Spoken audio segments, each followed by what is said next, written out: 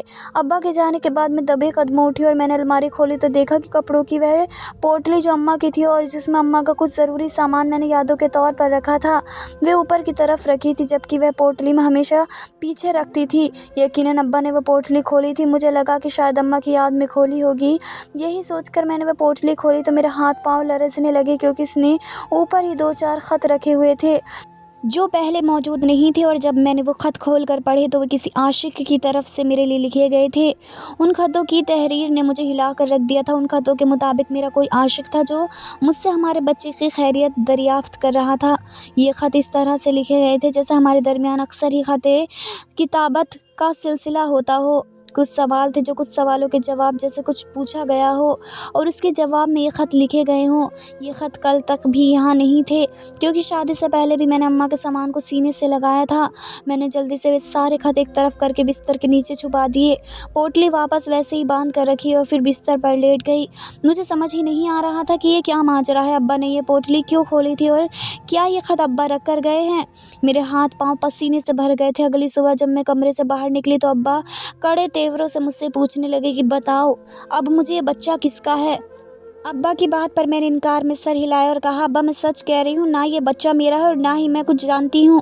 ابا کہنے لگے، تمہاری وجہ سے بہت بدنامی ہو گئی ہے نورین، شاید ہمیں یہ محلہ بھی چھوڑ کر جانا پڑے، اس لیے بہتر ہے کہ اپنے عاشق کا نام بتا دو تاکہ میں تمہیں اس کے ساتھ رخصت کر دوں۔ میں ابا کی بات سن کر رونے لگی تو ابا اٹھے اور میرے کمرے کا رخ کیا، پھر میرا سامان بکھیرنا شروع کر دیا جیسے کچھ تلاش کر رہے ہوں۔ چند لمحوں میں ہی مجھے ابا کا کھیل سمجھ آنے لگا تھا، لیکن اس کھیل کے پیچھے کی وجہ مجھے اب بھی معلوم نہیں تھی۔ کچھ دیر بعد ابا نے پوٹلی کھولی اور اس کا سامان پھینکنے لگے اور پھر دھیرے دھیرے ان کی شکل پر عجیب سے تاثرات نظر آئے، جیسے وہ کسی مقصد میں ناکام ہوئے ہوں۔ ان کے لہجے میں واضح جھنجھلاہٹ تھی۔ کہنے لگے، سچ سچ بتاؤ، کہاں ہیں وہ خط جو تمہارا عاشق نے تمہیں لکھے؟ فون تو تمہارے پاس تھا نہیں، یقیناً خط پر ہی بات ہوتی ہوگی۔ ابا کی بات پر میں ہکا بکا رہ گئی تھی۔ اب تو مجھے یقین ہو گیا تھا کہ خط ابا نے ہی لکھے تھے، لیکن کیوں؟ اور وہ خط کس نے کس کے لیے لکھے تھے؟ میں نے ابا سے کہا، مجھے تو کسی خط کا نہیں پتہ، میں نہیں جانتی آپ کس بارے میں بات کر رہے ہیں۔ ابا اٹھ کر میری طرف آئے اور کہنے لگے، زیادہ بھولی نہ بنو، بتاؤ مجھے۔ اور پھر انہوں نے پورا کمرہ پھیلایا اور انہیں بستر کے نیچے سے وہ خط مل گئے۔ وہ مسکرائے اور میرے آگے لہرا دیے، کہنے لگے، انہی خطوں کے بارے میں پوچھ رہا تھا، تم نے نکال کر یہاں چھپائے نا؟ ابا کو جیسے سمجھ آ گیا تھا کہ وہ خط میں نے ہی نکالے تھے۔ میں نے ابا سے کہا، ہاں میں نے نکالے، لیکن آپ نے یہ خط کیوں رکھے تھے اماں کے سامان میں؟ یہ خط کس کے ہیں اور آپ نے انہیں کیوں چھپایا؟ ابا مسکرائے اور کہنے لگے، اب تم نے سچ جان ہی لیا ہے تو پھر پورا سچ جان لو۔ میں نے یہ خط اس لیے چھپائے تھے تاکہ میں انہیں نکال کر یہ ثابت کر سکوں کہ تم بدکار ہو، تم واقعی ہی کسی کے ساتھ تعلقات میں ہو اور ناجائز بچے کی ماں بننے والی ہو، تاکہ پھر کبھی کوئی تمہارے لیے رشتہ لے کر نہ آئے اور نہ ہی محلے والے یہاں ارد گرد کے لوگ تمہاری شادی کو لے کر سوال اٹھائیں، بلکہ سب تمہیں بدکردار سمجھ کر ہم سے دور ہو جائیں اور پھر میں کسی راہ چلتے کے ساتھ تمہیں رخصت کر کے اپنی تم سے جان چھڑا لوں۔ تمہاری منحوس ماں نے مرتے ہوئے ساری جائیداد تمہارے نام لکھ دی اور ساتھ یہ بھی لکھ دیا کہ اب تم 18 سال کی ہو جاؤ گی اور تمہاری شادی ہوگی تو یہ تمہیں ساری جائیداد مل جائے گی۔ جب تک میرے پاس صرف اس کاروبار اور سارے پیسوں کا اختیار ہے، لیکن میں اس کے بعد ان سب کا مالک نہیں، اس لیے میں چاہتا تھا کہ تمہاری ایک ناکام شادی کروا کر تمہیں ہمیشہ کے لیے اپنے گھر بٹھا لوں، اور دیکھو میں کامیاب ہو بھی گیا۔ اب میں اپنی مرضی سے شادی کروں گا اور اپنی زندگی گزاروں گا، اور جب بھی کوئی تمہاری شادی کی بات کرے گا تو میں یہ خط اسے دکھاؤں گا۔ ویسے بھی اب تو سبھی جانتے ہیں کہ تم بد کردار ہو۔ ابا کی بات سن کر میرے ہوش اڑے تھے۔ ابا آپ کیا کہہ رہے ہیں؟ میں آپ کی بیٹی ہوں، آپ میرے ساتھ یہ سب کچھ کیسے کر سکتے ہیں؟ اور یہ بچہ کس کا ہے؟ ابا مسکرائے اور کہنے لگے، نہیں ہو تم میری بیٹی، تم اپنی ماں کے پہلے شوہر سے ہو، اور وہ عورت پہلے سے شادی شدہ تھی اور اس نے میری محبت میں اپنے شوہر کو چھوڑا تھا اور پھر مجھ سے شادی کر لی تھی، لیکن میں نے تمہاری ماں سے پیسوں کے لیے شادی کی تھی۔ میں ساری زندگی عیاشی کرنا چاہتا تھا، لیکن پھر تمہاری ماں ہر بات پر مجھ پر مسلط ہونے لگی، اس لیے میں نے اسے ختم کر دیا۔ میں نے سوچا تھا کہ اس کے جانے کے بعد میں تمہیں کسی دارالرحمان میں چھوڑ آؤں گا اور سب کچھ ٹھیک ہو جائے گا، لیکن وہ جاتے جاتے سب تمہارے نام لکھ گئی